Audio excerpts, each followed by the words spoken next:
I want to start by saying that deload does not mean load elsewhere. It doesn't mean we take this free time that we have to pick up running 5 miles. It doesn't mean that we take this time to pick up Olympic lifting.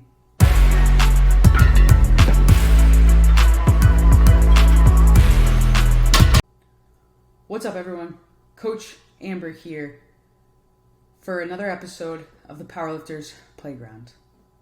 The topic I'm going to cover today runs under rest and recovery. This is important as we have a few athletes gearing into a prep and having them take a bit of a deload before prep gets super spicy. I want to start by saying that deload does not mean load elsewhere. It doesn't mean we take this free time that we have to pick up running 5 miles. It doesn't mean that we take this time to pick up Olympic lifting. Take this time to rest and recover. Now, a deload can either be planned or sometimes unplanned, depending on the athlete. And we use deloads because of this theory around the general adaptation syndrome that was founded by Hans Selye. Now, this theory revolves around stress and our body's response to stress. We have two different types of stress. We have distress and eustress. A lot of people think of distress as bad stress and eustress as good stress. However, our body doesn't really distinguish between bad and good. It's really just going to provide a response to that stress. Stress can be physical or emotional.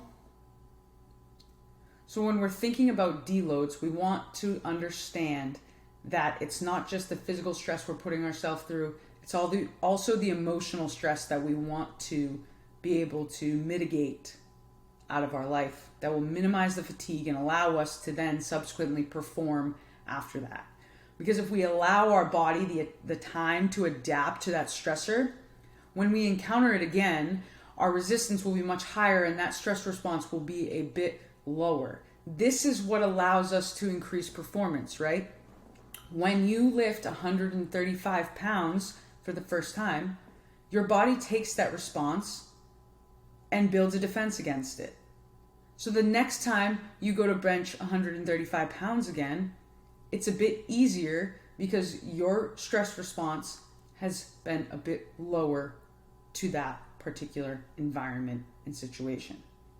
Now, the GAS, or general adaptation syndrome, has 3 stages. You have your alarm stage, you have your adaptation stage, and your exhaustion stage. Okay, so what is an adaptation? An adaptation is a physiologic response to stress from our bodies. Like I said before, when we encounter a similar stressor that we've encountered before, our body builds a resistance to the stress, meaning our stress response will be lower overall when encountered again. This allows us to carry on without overstressing our body for the same situation or event. Let's talk about a real life example here. Let's say you go on a hike in the woods with a friend and a bear enters your view. How do you feel in that moment? You likely feel your heart rate rise, your palms start to jitter and sweat, and you're feeling flushed and nervous. All of these are good responses. They're getting you ready to either fight the bear or flee from the bear. This is pushing blood flow to your limbs so that you can then use that energy and that blood to escape or fight, right? This is that general fight or flight response. Luckily, in this moment, your friend has been in this situation and taken some courses on how to react to running into a bear in the backcountry. They know that loud noises will drive the bear off, so they do that and the bear gets driven off. You have 2 responses.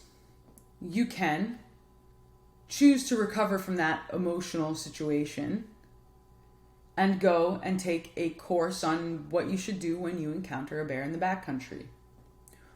Or you can continue to put yourself in this situation and see if you'll respond properly eventually.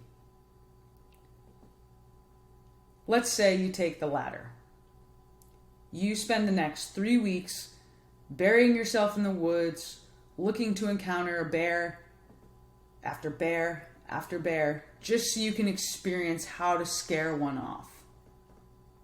You have no knowledge on how to scare this bear away. You've just continued to put yourself in the alarm stage, dinging off that alarm that a bear might be near, but never actually taking the steps or the time to learn how to adapt to this situation. You continue to drive a stress response from your body without it having the time to create the adaptation. In this case, that adaptation is knowledge of how to scare bears away properly. You'll see in this graph that I have a general graph of what the GAS syndrome or general adaptation syndrome represents. Your black line is a typical response. You're in the alarm phase and your stress resistance goes down. This allows you to feel that stress response and either fight or flee.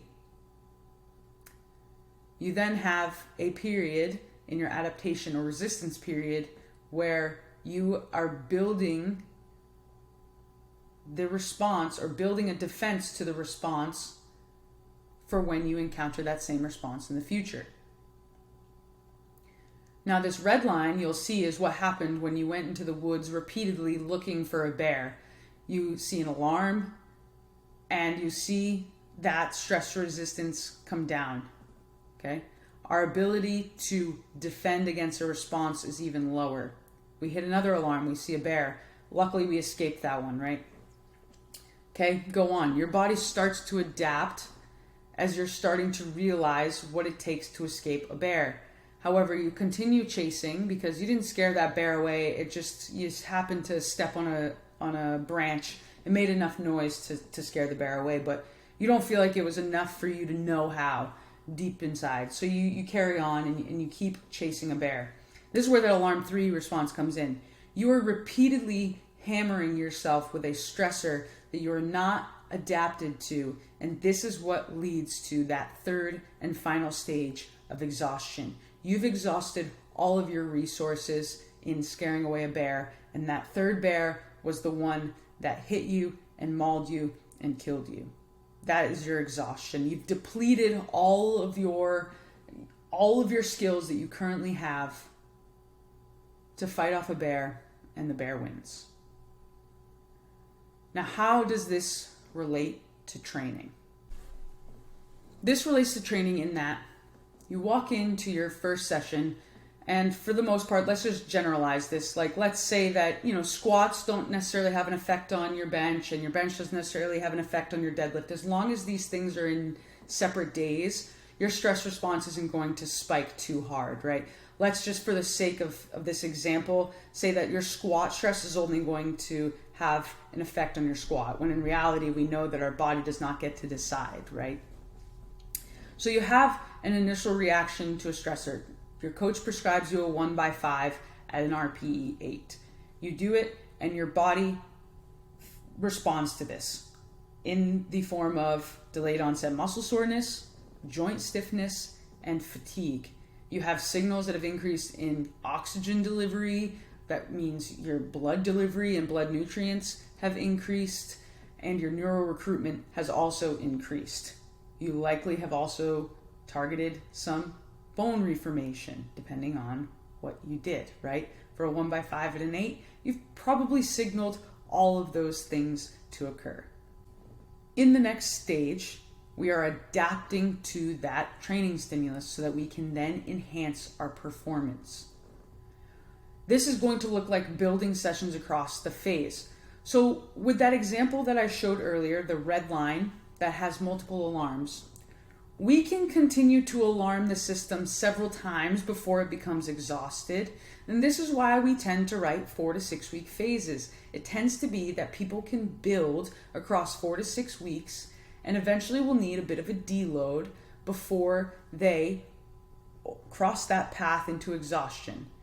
If we can do this correctly and align these days properly, you can use the supercompensation from each of those curves to build upon the week before. However, we have to be careful because there will come a time where we hit exhaustion and the level of stress that we've put on the system the system can no longer take more stress, essentially. This third stage, the exhaustion phase, comes from intolerable, prolonged stress. If you continue to hit a heavy single for 8 weeks in a row at high exertional efforts, you are going to exhaust the system. One of the systems that feeds your muscles, whether it be oxygen, nutrients, your connective tissue, one of those systems is going to break down due to prolonged stress.